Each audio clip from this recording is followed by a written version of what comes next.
Hello students, मैं आफ्ताब आपके अपने यूट्यूब चैनल आलम क्लासेस 99 पर स्वागत करता हूं। पिछले वीडियो में हमने जो कुछ भी आपको बताया था, उम्मीद है आपको समझ में आया होगा। पिछले वीडियो में हमने घर्षण विद्युत का कुछ इतिहास पढ़ा था और कुछ साइंटिस्ट के नाम जाने थे। क्वांटीकरण के बारे में अच्छे से पढ़ा था और एग्ज़ाम में मोस्टली पूछे भी जाते हैं। आज हम लोग कूलम्ब्स का नियम पढ़ने वाले हैं, जो कि एग्ज़ाम के लिए बहुत ही ज़्यादा मोस्ट इम्पॉर्टेंट टॉपिक है। आज कूलम्ब्स के नियम में मैं बहुत ही बेसिकली इसको बताने वाला हूँ, क्योंकि कूलम्ब्स का नियम हमारे इस फिज़िक्स में आगे कई बार यूज़ होगा। कूलम्ब्स के नियम का थ्योरी बहुत बार आगे अपन लोग की थ्योरी में आने वाला है। बहुत सारे कुछ डेरिवेशन रहेंगे जिसमें कूलम्ब का नियम भी शामिल रहेगा। तो आपको इतने अच्छे से सीखना होगा कूलम्ब्स का नियम, ताकि आगे आने वाले कूलम्ब्स के नियम जब भी दिखे तो हमको तुरंत ही दिमाग में ये ख्याल आ जाए कि कूलम्ब्स का नियम हमने ये पढ़ा था। मैं इस वीडियो में आपको कूलम्ब्स के नियम को इस तरह से समझाऊंगा कि आपको पूरा इस वीडियो में ही सारा नियम कुछ याद हो जाएगा। और खैर, ये मेरी बुराई कह लीजिए या अच्छाई कह लीजिए, मैं कुछ ऐसा ही पढ़ाता हूँ ताकि आपको तुरंत उसी समय सारी चीज़ें याद होती हैं। और आने वाले फ़िज़िक्स में बहुत सारे बड़े बड़े डेरिवेशन होते हैं जो कि बहुत ही मुश्किल पैदा करते हैं, याद करना पड़ता है, मेंटली प्रेशर होता है। तो हम उसको स्मूथली समझाते हैं और उसको इतने बेहतरीन तरीके से आपको एक्सप्लेन करके दिखाएंगे कि इस वीडियो में ही, इस पूरे पीरियड में ही आपको याद हो जाएगा और उसको समझ भी जाएंगे। क्योंकि साइंस समझने वाली चीज़ होती है, याद करने वाले बिल्कुल नहीं होती है। आइए कूलम्ब्स का नियम जानते हैं। कूलम्ब्स एक साइंटिस्ट हैं जिन्होंने दो बिंदु आवेश के बीच लगने वाले आकर्षण या प्रतिकर्षण बल के बारे में बताया था और उनके बीच एक नियम दी थी। जी हाँ, दो बिंदु आवेशों के बीच लगने वाले आकर्षण या प्रतिकर्षण के बीच आकर्षण या प्रतिकर्षण का बल लगने का नियम दिया था। तो दो बिंदु आवेश में जो बोल रहा हूँ, वो बिंदु आवेश क्या होता है उसके बारे में मैं जान लेते हैं। बिंदु आवेश, और आवेश भी आ रहा तो आपको आवेश भी बता देता हूँ। आवेश क्या होता है, मैंने बताया था पिछले वीडियो में कि कोई पदार्थ है, सपोज़ कर लीजिए ये मार्कर है हमारे पास। इस मार्कर में अगर, क्योंकि ये डिस्चार्ज है हमारे पास, अभी करंट तो कुछ मिल नहीं रहा है इसमें, तो ये डिस्चार्ज है, मार्कर डिस्चार्ज है, यानी इलेक्ट्रॉन की संख्या और प्रोटॉन की संख्या इसमें समान होगी। तो ये मार्कर जो है, सपोज़ ये मार्कर है और इसमें इलेक्ट्रॉन की संख्या सपोज़ कर लीजिए 10 है, प्रोटॉन की संख्या भी कितनी है, 10 है। 10 नेगेटिव है, 10 पॉजिटिव है, दोनों मिल करके एक दूसरे को निरस्त कर दिए और डिस्चार्ज हो गए। तो ये चार्ज इस पर ख़त्म हो गया। सपोज़ करिए आप कि अगर इसमें से सारे, क्योंकि इलेक्ट्रॉन ही आता है इलेक्ट्रॉन ही जाता है, तो सारे इलेक्ट्रॉन किसी कारण पेन को रगड़ने से या किसी कारण इलेक्ट्रॉन निकल जाते हैं, तो हमारे पास क्या बचेगा, तो हमारे पास केवल प्रोटॉन की संख्या बचेगी। ये इलेक्ट्रॉन निकल गया, 10 इलेक्ट्रॉन इधर हो गए, बाहर निकल गए, किसी भी ऑब्जेक्ट में चले गए, तो ये प्रोटॉन बचा। तो हमारे पास इस पेन में केवल क्या बचा, 10 पॉजिटिव चार्ज बचे। Right, I hope you understand. 10 positive charge बचे और ये पूरा कैसा हो गया, पॉजिटिव चार्ज हो गया। जी हाँ, इसी को आवेश कहा जाता है। स्टूडेंट्स, जब इलेक्ट्रॉन निकलता है किसी ऑब्जेक्ट से या ऑब्जेक्ट में आता है, तो उस ऑब्जेक्ट में, ऑब्जेक्ट मतलब वस्तु में, आवेश क्रिएट हो जाता है। जैसे हम लोग फ़ोन इस्तेमाल करते हैं, फ़ोन के सेल में इलेक्ट्रॉनों की संख्या की कमी हो जाती है, तो भी हम लोग कह सकते हैं कि उसमें चार्ज क्रिएट हो गया। और इलेक्ट्रॉनों की संख्या और प्रोटॉनों की संख्या जब बराबर हो जाती है तो उसमें चार्ज ख़त्म हो जाता है, वो डिस्चार्ज हो जाता है। तो ठीक है, आप समझ रहे होंगे, इलेक्ट्रॉन ही जिम्मेदार होता है सारे विद्युतीय अवस्था का। किसी भी वस्तु में इलेक्ट्रिसिटी पास हो रहा है या किसी वस्तु में चार्ज है, तो सबका जिम्मेदार इलेक्ट्रॉन ही है। कई बार प्रश्नों के रूप में बनता है कि विद्युत के लिए या विद्युत धारा के लिए कौन सा कण जिम्मेदार होता है, इलेक्ट्रॉन, प्रोटॉन, न्यूट्रॉन, इनमें से कोई नहीं, ऐसा ऑप्शन देगा। आपको याद रखना होगा इलेक्ट्रॉन, क्योंकि पिछले वीडियो में हमने बताया था कि इलेक्ट्रॉन को अच्छी तरह से याद रखिए। चलिए मैं बताता हूँ आपको। ये आवेश आप समझ गए होंगे। अब बिंदु आवेश क्या है, तो बिंदु आवेश मतलब पॉइंट का आवेश नहीं। बिंदु आवेश का कहने का मतलब, मान लीजिए एक पॉइंट है यहाँ पास, ये कोई वस्तु है, इसमें आवेश है, यहाँ कोई वस्तु है और इसमें कोई आवेश है। अब इनकी बीमा मतलब इनकी, ये वृत्ताकार है ना, सपोज बड़ा सा बना दिया, इसको जूम कर दिया मैं। इनकी बीमा ये त्रिज्या है, सपोज करिए ये 2 मिलीमीटर है, मिलीमीटर मिलीमीटर बहुत ही कम। और यहाँ से भी क्या होगा, 2 मिलीमीटर होगा, राइट। तो ये पूरा क्या हो जाएगा, 4 मिलीमीटर हो जाएगा। सपोज़ कीजिए कि ये वाला भी उतना ही है, 4 मिलीमीटर का है, 4 मिलीमीटर का है, ठीक है ना। अब इनकी बीच की दूरी जो है वो सपोज़ करिए 5 मीटर है। मैं आपको बता दूं 5 मीटर जो होता है, अगर हम हाथ से मापे तो ये हाथ जो है यहाँ से लेकर के पूरा यहाँ तक, लगभग यहाँ तक मेरा हिस्सा 1 मीटर कहलाएगा। इसी तरह से 5 मीटर 5 बार इस तरह से मापेंगे तो सोचिए कि बहुत बड़ा दूरी होगा। जबकि मिलीमीटर क्या है, बहुत ही छोटी दूरी, बहुत ही छोटी। मिलीमीटर मतलब आपको बता दूं 4 मिलीमीटर मतलब एक बहुत ही छोटा टुकड़ा, जितना ये आवेश है वो, और 5 मीटर की दूरी है दोनों के बीच। तो बिंदु आवेश का परिभाषा हम लोगों को मिल गया कि यदि आवेश का जो बीमा है, बीमा मतलब लंबाई चौड़ाई ऊंचाई, आपने 11th क्लास में अच्छे से पढ़ा होगा कि इसकी लंबाई या चौड़ाई ऊंचाई कुछ भी आप ले लीजिए, तो जो आवेश की बीमा है उनकी बीच की दूरी के बीमा से बहुत ही कम होता है, नगण्य होता है, ना के बराबर होता है। तो उस आवेश को बिंदु आवेश कहा जाता है। खैर, एग्ज़ाम में आपको बिंदु आवेश करके नहीं पूछेगा, क्योंकि बिंदु आवेश का जिक्र आ रहा है, इसलिए मैं समझाना चाहता था आपको। चलिए मैं आपको बिंदु आवेश, तो आप आई होप यू अंडरस्टैंड बिंदु आवेश क्या होता है, पॉइंट चार्ज जिसको बोलते हैं।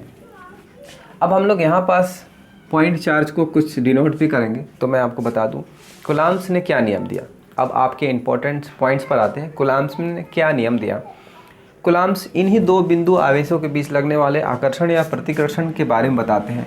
कूलम्ब्स बोलते हैं कि ये दोनों बिंदु आवेश हैं जो इनके बीच लगने वाला आकर्षण या प्रतिकर्षण बल। आकर्षण क्यों, क्योंकि हो सकता है ये प्लस हो, ये माइनस हो सकता है ये प्रोटॉन हो और ये इलेक्ट्रॉन हो। भाई हो सकता है इसमें इलेक्ट्रॉन निकल गया हो तो प्रोटॉन हो जाएगा हावी, हो सकता है इसमें इलेक्ट्रॉन आ गया हो तो इसमें इलेक्ट्रॉन हावी हो जाएगा।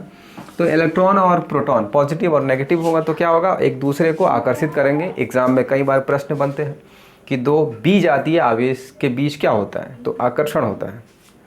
ये प्लस है, ये माइनस है, धन आवेश है, ये ऋण आवेश है। तो दो बीजातीय आवेश के बीच क्या होता है, तो आकर्षण होता है। तो आकर्षण हुआ। सपोज कीजिए ये भी प्लस है और ये भी प्लस है, या माइनस माइनस है, तो दोनों के बीच क्या होगा, प्रतिकर्षण होगा। आप सारी चीज़ों को नोट करिएगा, क्योंकि जो भी मैं बोल रहा हूँ वो बहुत महंगे महंगे वर्ड हैं और आपको ट्यूशन में जाने के बाद मिलता है कुछ चंद पैसों से, या फिर आपको कुछ ज़्यादा पैसा चुकाना पड़ता है। आप इस वीडियो के माध्यम से मैं सारे इम्पोर्टेंट फैक्ट्स बोल रहा हूँ, उसको नोट करिएगा। तो इन दो सजातीय आवेशों के बीच जो बल लगता है वो प्रतिकर्षण का होता है, प्लस प्लस माइनस माइनस प्रतिकर्षण। लेकिन दो अलग अलग हो जाएंगे तो दोनों में आकर्षण हो जाएगा, राइट। तो कूलम्ब्स ने क्या नियम दिया, इसको आप लिख लीजिए, नोट करिए। सिर्फ देखिए नहीं, कॉपी और पेन लेके बैठिए, उसको नोट भी करते जाइए। मैं परिभाषा बोल रहा हूँ। कूलम्ब के नियमानुसार किन्हीं दो बिंदु आवेशों के बीच लगने वाला आकर्षण या प्रतिकर्षण बल उनके बीच के दूरी के वर्ग के व्युत्क्रमानुपाती और उनके आवेश के परिमाण के गुणनफल के समानुपाती होता है। फिर से आप सुन लीजिए और अच्छे से, मैं थोड़ा सा क्रम बदलूंगा इसको, क्योंकि दोनों में आप कोई टेंशन मत लीजिएगा। कूलम्ब के नियमानुसार किन्हीं दो बिंदु आवेशों के बीच लगने वाला आकर्षण या प्रतिकर्षण बल उनके परिमाण के, आवेश के परिमाण के गुणनफल के समानुपाती और उनके बीच की दूरी के वर्ग के व्युत्क्रमानुपाती होता है। ठीक है, तो मैं इस नियम को, इस आप परिभाषा नोट कर लिए होंगे। किन्हीं दो बिंदु के बीच लगने वाला आकर्षण या प्रतिकर्षण बल इनके आवेश के परिमाण के गुणनफल के समानुपाती और उनके बीच के दूरी के वर्ग के व्युत्क्रमानुपाती होता है। आप नोट कर लिए होंगे।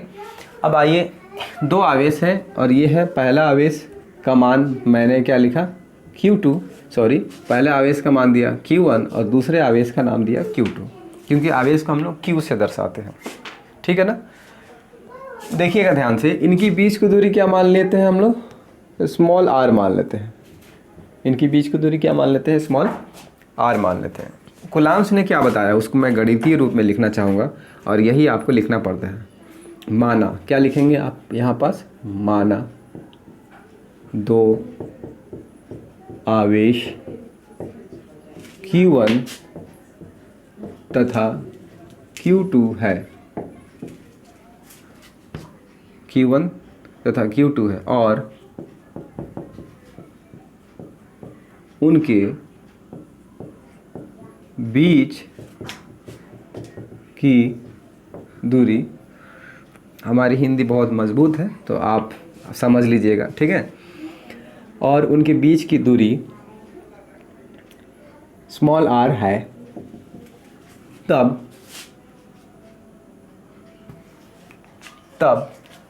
ये चित्र बना सकते हैं आप।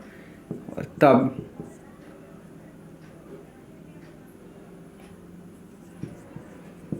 कूलाम के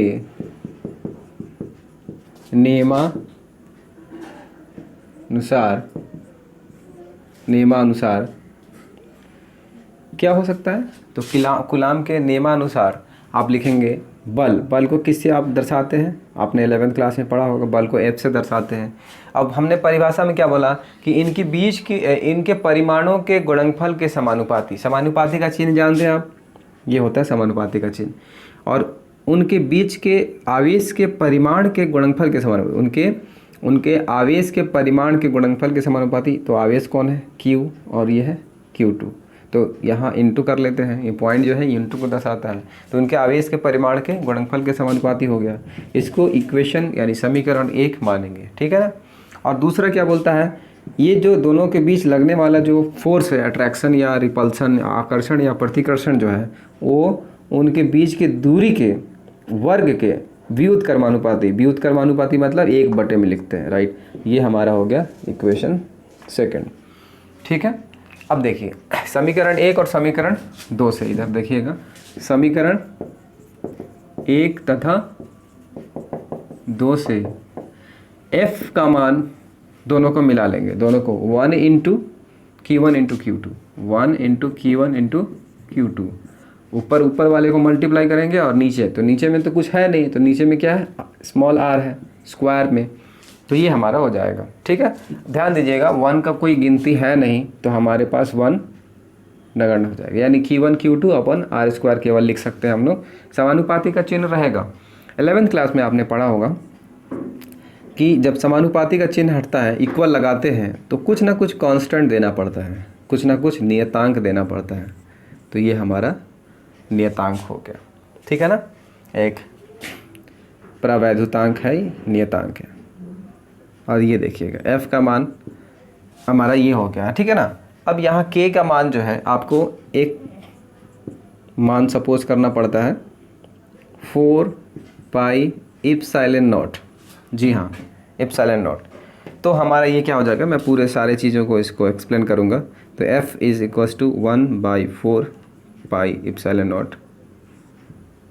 ये हिंदी हो या इंग्लिश हो, ये सारे ऐसे ही लिखने पड़ते हैं। और बल का मात्रा क्या हो जाएगा, न्यूटन, है ना। बल का मात्रा क्या हो जाएगा, unit of force is newton. तो F इक्वल आपका ये definition according to Coulomb's law में हमारा F इज इक्वल F के बराबर 1/4 pi epsilon naught Q1 into Q2 upon R² हो जाता है।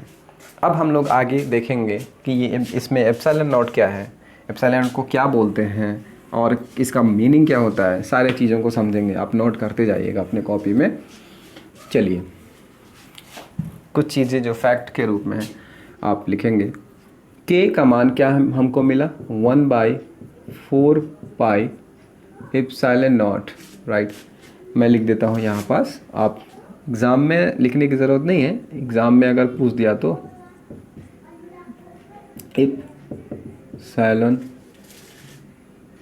एप्सिलॉन नॉट या एप्सिलॉन 0 भी पढ़ते हैं, ठीक है। एप्सिलॉन 0 पढ़ सकते हैं या एप्सिलॉन नॉट पढ़ सकते हैं। और इसका वैल्यू भी मिल जाता है हम लोग को 8.5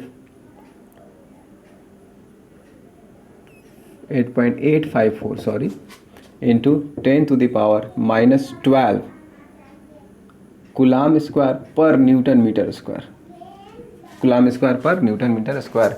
मात्रक भी आपको याद रखना होगा क्योंकि आपके एग्जाम में डायरेक्टली पूछता है what is the value of epsilon not.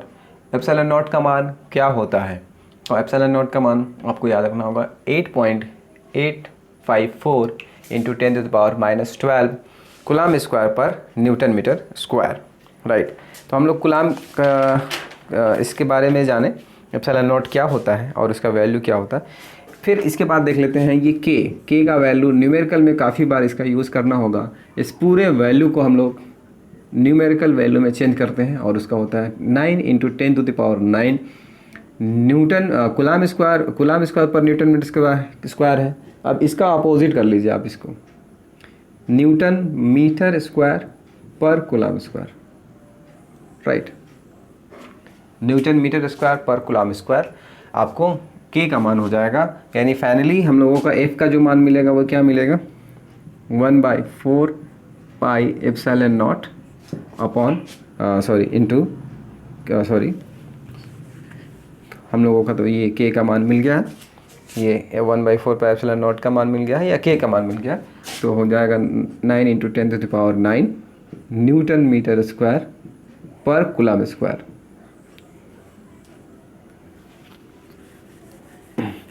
9 into 10⁻9 और इसके साथ में Q1 इंटू Q2 भी है ना अपॉन R स्क्वायर, ठीक है। तो ये हमारा वैल्यू हो जाता है इसका F का, और किस में होगा, मात्रक क्या होगा इसका, न्यूटन होगा, ठीक है ना। तो ये मात्रक हमारा न्यूटन लिख लीजिएगा इस तरह से। नोट करिए इसको, थोड़ी सी मैं हट जाता हूँ, आप अच्छे से नोट कर लीजिए, लिख लीजिए, स्क्रीन कैप्चर ले सकते हैं आप एज योर विश। स्टूडेंट्स, अब हम लोग एकांक आवेश के बारे में जानेंगे, जैसा कि आप बोर्ड पर देख रहे होंगे। अच्छे से देखिए, एप्सिलॉन नॉट का वैल्यू आपको याद रखना होगा और एप्सिलॉन नॉट को क्या बोलते हैं वो हमने लिख दिया है। तो ये पिछले टॉपिक से रिलेट करता है, और निर्वात या वायु की निरपेक्ष विद्युतशीलता एप्सिलॉन नॉट को बोलते हैं। और एप्सिलॉन अगर नॉट 0 नहीं लगाए तो उसको माध्यम की निरपेक्ष विद्युतशीलता कहा जाता है।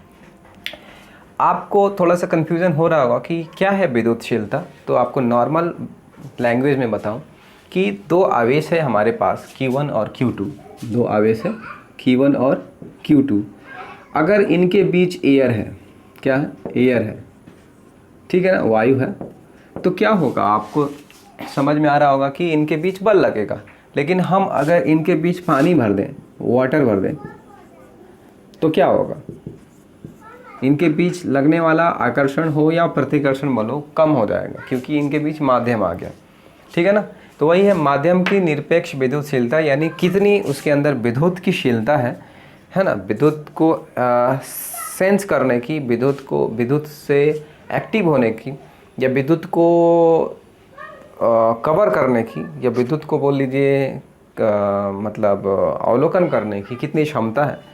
तो इसको निरपेक्ष विद्युतशीलता मतलब खुद की विद्युतशीलता कहा जाता है। सबके लिए अलग अलग होता है स्टूडेंट्स, सबकी अलग अलग विद्युतशीलता होती है। जैसे हम लोग एम्बर का पढ़ेंगे, हमने एम्बर सबसे पहले बताया था। एम्बर जो है वो बाल्टिक सागर में पाया जाने वाला एक पीला कलर का पदार्थ होता था, हमने इमेज में आपको उसको बताया भी था।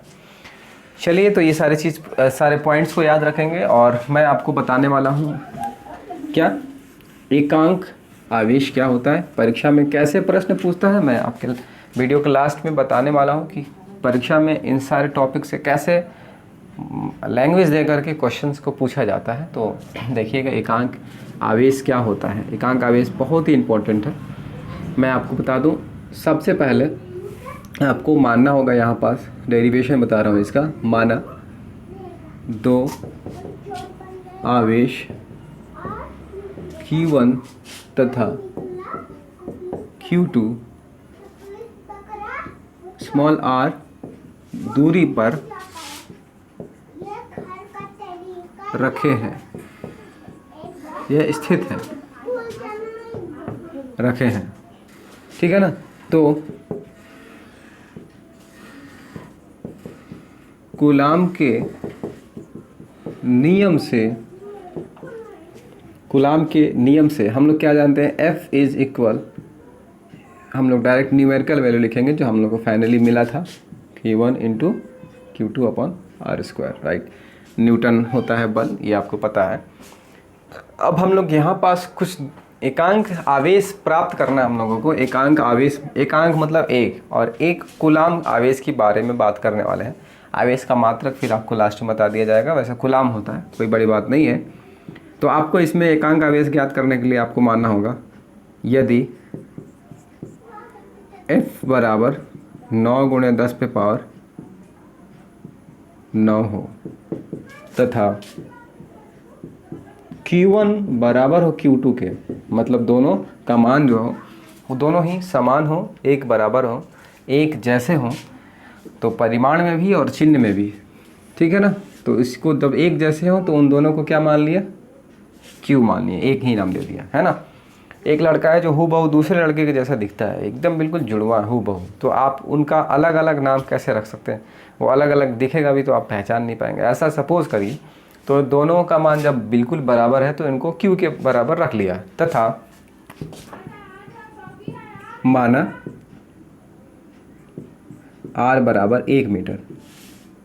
कहने का मतलब हमारा ये है कि मान लेते हैं कि दो जो बिंदु आवेश होते हैं Q1 और Q2, इन दोनों का मान, Q1 का मान और Q2 का मान दोनों बराबर है। मतलब आवेश जो है, बिंदु जो चार्ज है, पॉइंट चार्ज है, वो दोनों का मान बराबर, दोनों ही एक ही मान का। मान लीजिए 5 कूलाम का ये, तो ये भी 5 कूलाम का है, और इनके बीच की दूरी कितनी है, 1 मीटर है, और इनके बीच कितना बल लग रहा है, तो 9 गुणे 10 पे पावर 9 न्यूटन का बल लग रहा है, ठीक है।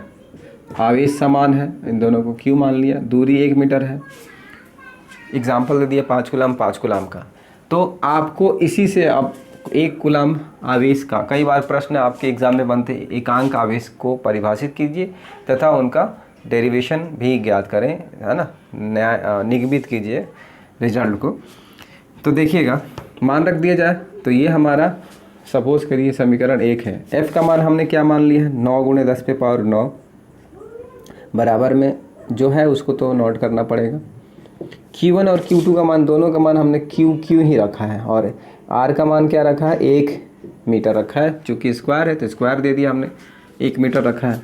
ध्यान दीजिएगा, ये और ये दोनों कैंसिल हो जाएंगे। जब दोनों बराबर में रहते हैं, इनटू रहता है इधर साइड, तो ये दोनों कैंसिल हो जाएगा।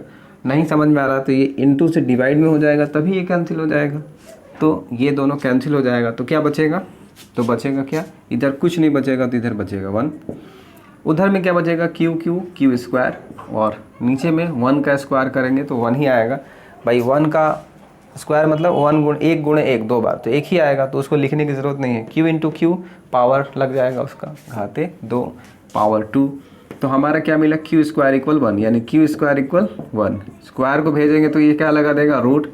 अब 1 का रूट क्या होता है, 1 ही होता है, प्लस माइनस दे देंगे। तो हमारा Q का मान क्या हुआ, 1, यानी 1 कूलाम मिल गया। Q मतलब आवेश, आवेश का मात्रा क्या होता है, कूलाम, और 1 कूलाम हमको मिल गया। तो इस तरह से 1 कूलाम आवेश प्राप्त करते हैं, यानी एकांक आवेश प्राप्त करते हैं, ठीक है। तो इसको नोट करिए आप अच्छे से, या मैं थोड़ा सा साइड हो जाता हूँ, आप स्क्रीनशॉट लीजिए, ठीक है। एकांक आवेश को परिभाषित करेंगे कि क्या होता है एकांक आवेश। तो हमने समझाया आपका, सबसे पहले हम लोग क्या मानेंगे एकांक आवेश प्राप्त करने के लिए, कि माना दो Q1 और Q2 जो चार्ज हैं, वो दो आवेश जो हैं Q1 और Q2 है, और उनके बीच की दूरी R है, R पर रखे हुए हैं। तो कूलाम के नियमानुसार हम लोग ये जानते हैं एकांक आवेश प्राप्त करना था, इसलिए हम लोग F का मान 9 गुणे 10 पे पावर 9 मानेंगे। Q1 और Q2 का मान दोनों समान मानेंगे, और दोनों का मान Q के बराबर मानेंगे। उनकी बीच की दूरी को 1 मीटर माना जाएगा। इस तरह से जब सारे मान को हम लोग, ये खुद से सपोज किया गया, यदि मतलब खुद से माना गया, ये क्यों माना गया, 1 लाने के लिए, खुद से 1 लाने के लिए। तो ये सारे आपको, ये फैक्ट है, ये याद रखना पड़ेगा कि 1 आता कैसे है। चलिए नेक्स्ट कर लेते हैं। इसमें सबका ये समीकरण में F का मान 9 गुणे 10 पे पावर 9 रख लिया हमने, ये ऐसे ही ऐसे रख लिया। Q1 Q2 का दोनों का मान Q का, तो Q रख लिया हमने। फिर इसके बाद दोनों का मान Q इंटू Q स्क्वायर हो गया, ऐसे रख लिया। ये दोनों कैंसिल आउट होने के बाद इधर बचेगा 1 1 मतलब क्यू स्क्वायर इक्वल 1, तो हमारा क्यू का मान रूट में लग जाएगा और 1 आ जाएगा। लास्ट में इसका परिभाषा लिखते हैं, यदि समान आवेश Q1 और Q2 क्या समान आवेश को 1 मीटर की दूरी पर रखा जाए और उनमें लगने वाला बल 9 × 10 पे पावर F मतलब बल 9 × 10 पे पावर 9 लगे तो प्रत्येक आवेश को एकांक आवेश कहा जाता है। देखिए हम इसी से बोल रहे हैं, कोई चीज़ याद करने की ज़रूरत नहीं है, हम इसी से बोल रहे हैं कि समान आवेश रखें, 1 मीटर की दूरी पर रखें और बल अगर इतना लगेगा तो क्या क्यू का मान आएगा 1 कूलाम। तो इसलिए 1 कूलाम का परिभाषित कीजिए और हमारे साथ कोऑपरेट कीजिए और उसको नोट भी करिएगा। यदि समान आवेश के समान परिमाण के दो आवेश 1 मीटर की दूरी पर रखे हों और उनके बीच लगने वाला बल 9 × 10 पे पावर 9 हो तो उनमें प्रत्येक आवेश 1 कूलाम होता है। इसको नोट कर लीजिएगा। चीज़ें आप मेरे से समझिए, आप लिख सकते हैं, आप बुक का भी स्टडी कर सकते हैं। बुक में सारी चीज़ें आप बहुत ही फ्लुएंटली समझ में आएगी कि क्या है ना। तो 1 कूलाम आवेश को परिभाषित किए। आवेश का मात्रक कूलाम होता है। आवेश का मात्रक क्या होता है? कूलाम होता है। हम लिख देते हैं आवेश मतलब मैं बताया इलेक्ट्रॉन निकल जाएगा या इलेक्ट्रॉन आ जाएगा तो उसमें आवेश यानी आवेश की रेट हो जाता है, चार्ज बन जाता है, तो उसी को आवेश कहते हैं। आवेश का मात्रक कूलाम होता है। इसको C से दर्शाते हैं। किससे दर्शाते हैं? कैपिटल C से, है ना, कैपिटल C लिखेंगे। और कुछ छूट रहा है? बिल्कुल नहीं, सब ठीक है। तो ठीक है, नेक्स्ट वीडियो में मिलते हैं अगले टॉपिक के साथ। ये बिल्कुल सीरीज वाइज चल रहा है। आप हमें गुरु दक्षिणा के रूप में सब्सक्राइब और लाइक दे सकते हैं, ठीक है। Thank you so much. Next video में मिलते हैं, तब तक के लिए अपना ख्याल रखिए, घर में रहिए। कोरोना से बचने के लिए सबसे बेहतर और उम्दा उपाय घर में रहना है। इसकी सबसे बेहतरीन इलाज है ये। कोरोना एक बहुत ख़तरनाक बीमारी है और सबसे साधारण और आसान सा इलाज इसका, घर पे रहिए, बाहर मत निकलिए, बहुत लोगों से मत मिलिए, या नहीं मिले अभी तो बेहतर है, बहुत लोगों से क्या मिले ही नहीं तो बेहतर है, सबसे बेहतरीन इलाज। चलिए नेक्स्ट वीडियो मिलते हैं, तब तक के लिए धन्यवाद।